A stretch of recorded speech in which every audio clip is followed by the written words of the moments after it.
Good morning, everyone. Hope everyone's doing well. Thanks for joining me and being part of the channel. So, what's happening? Well, something big is happening, and they want to go digital, and they're forcing the digital currency.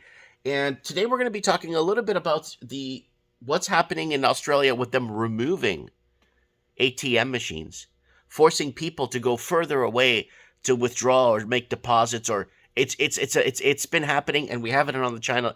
Time machine, which we're going to cover for you guys, and we're going to touch a little bit about Canada raising interest rates again, or no, they're gonna continue raising interest rates till they could find a way to hedge against this killer inflation due to poor government spending, due to governments throwing money at everything. They're going to impoverish the middle class.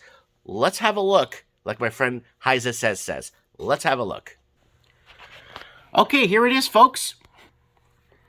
The end of ATMs in Australia. Thousands of cash machines are removed across the country as banks go digital.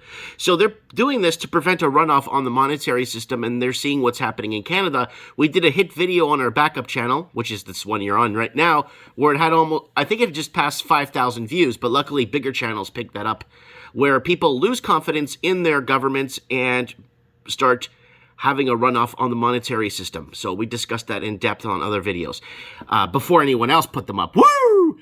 ATM at bank branches across Australia continuing to close at rapid rates. Switch by customers to digital banking. Seen 4 banks switch their focus. ANZ ahead of distribution. Kath Bray said changes were clear, the sign of times. So we already discussed bank runs happening in Australia before they pulled the trigger on the sickness. So we already discussed this, and I'm just trying to think if there's, that's what, I think it's when my channel got banned again. Channel's been banned like 10 times.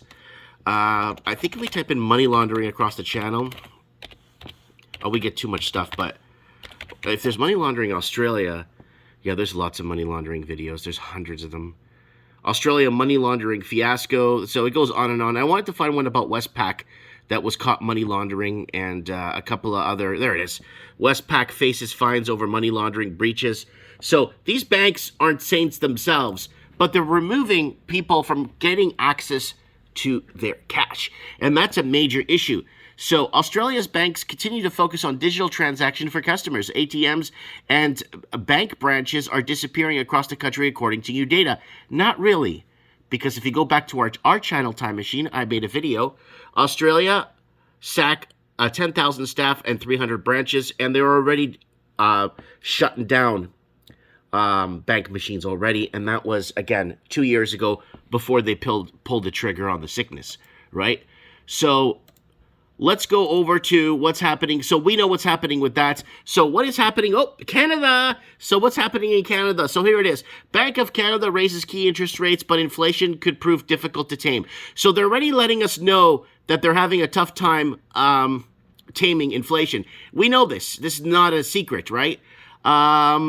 We have videos on our Time Machine, if you go on our channel, 2, 3, 4, 5 years ago, saying interest rates are no longer in line with inflation, right? And what does this do? Well, what's going to happen is, this is what I think is going to happen personally. I think the private sector businesses, mom and pops like me, I sell toys, my business is going to suffer horrendously because they're going to keep, in turn, raising interest rates, leaving consumers with less pocket money to spend. Now, when consumers spend less money, I make less sales. You know, in turn, it hurts, and then we can't fund the public sector anymore. We fund the private. This toy store actually funds the private sector, public sector. Sorry, we fund the police, the streets, the fixing the streets, the firefighters, whatever, teachers to teach whatever they're teaching to our kids nowadays. I'm not going to get into that. We'll talk about that on Mike in the Night. But what I'm saying is it's gotten potentially bad when there is no private sector to fund the public sector. Now, what are we going to see? Well, we're going to see, the price of things are going to continuously going up, and we've been talking about this, power shutoff, grid shutoffs, rolling blackouts, food prices. This is old news. This is something like you can look it up across the Time Machine on the channel. Just search across the channel and you'll find anything you're looking for that's been out 3+ years. So it's not like it's happening today and we're suffering from it. No, it's something that's been gradually growing. They've been hiding inflation for the longest time. So what does that mean for homeowners? Oh, Mike, it's only 0.5%. Watch. Last time they raised rates 0.5% back 4 years ago, people were crying, or 3 years ago, people were crying for the extra $100 a month, $200, because Canadians are less than $200. We'll go back to the channel time machine and we'll look. I think if you type in $200 here, I think it comes up. I think you just put $200, 200, and cross the channel time machine right there. 46% Canadians, $200 or less away from financial insolvency. And again, this was way before they pulled the trigger on the sickness to blame it on the sickness, right? So I kind of wanted to throw that out there to show you guys. So what's happening with oil? So again, our paid for media is basically explaining crude oil's return to $100 a barrel.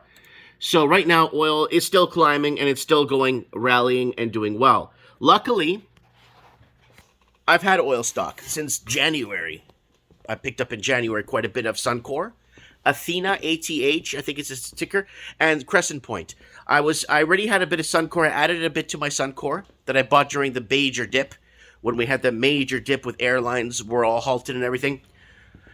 And that's when I bought Air Canada stock. But no, I bought a lot of oil at the last week of January. While everyone was selling their stocks and getting out of the markets, through the month of February, I've made probably like 36 oil purchases, in oil stock. And it's basically taken a lot of the red I had, or a lot of bad debt a lot of bad stocks I had. I just unloaded them and put them back into oil a few weeks back, and the gains are coming. They're going to have to find a way. They're going to have to really raise interest rates if they want to see the price of oil start to taper off or something. Their countries need to create confidence in their currency, and that's what's happened. They have no confidence in their currency, and they went to recorded low interest rates. Now, I made a video on the channel that you guys might want to watch, how they created a Frankenstein monster, right? And this Frankenstein monster video is actually a very good one. Let me see here. Monster. They're going to have a really tough time. There it is. Frankenstein banking monster. Victor Frankenstein teams up. So it talks about the movie Frankenstein there, but it talks about the banking monster that they created. And what a lot of people didn't know, that Victor Frankenstein wasn't the monster. It was the creator. So they created a money monster with these low rates, and it's created this artificial shortages and asset bubbles, and it's basically derailed a lot of families. The middle class has been hit real hard. A lot of people in the middle class, don't get me wrong, have gotten wealthy on paper overnight because of their asset values going up.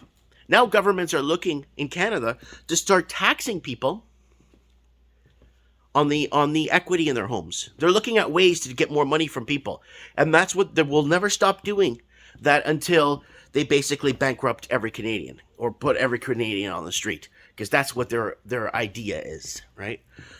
So anyways, guys, let me know what you guys think in the comments below. Tonight we're going to have a nice episode of Mike of the Night. Go over to Odyssey. Every time we leave a link on here, the channel is like under investigation. It's like we still have to find a place for us to talk. We're not welcome on YouTube, so I'm on my 10th suspension on my main channel, and there's channels making videos about what we're talking on this backup channel, and they're running with it because the timestamps don't lie. And that's why probably YouTube's going to start deleting small channels, because they feel it's not worth it for the bigger creators to. Because that Joe Rogan thing, Joe Rogan said something. I was like, oh my God. We went back. We were saying it 2.5 years on the channel. What can I tell you? What more can I say? Top billing. Anyways, guys, Mike Martin's here. I have spoken.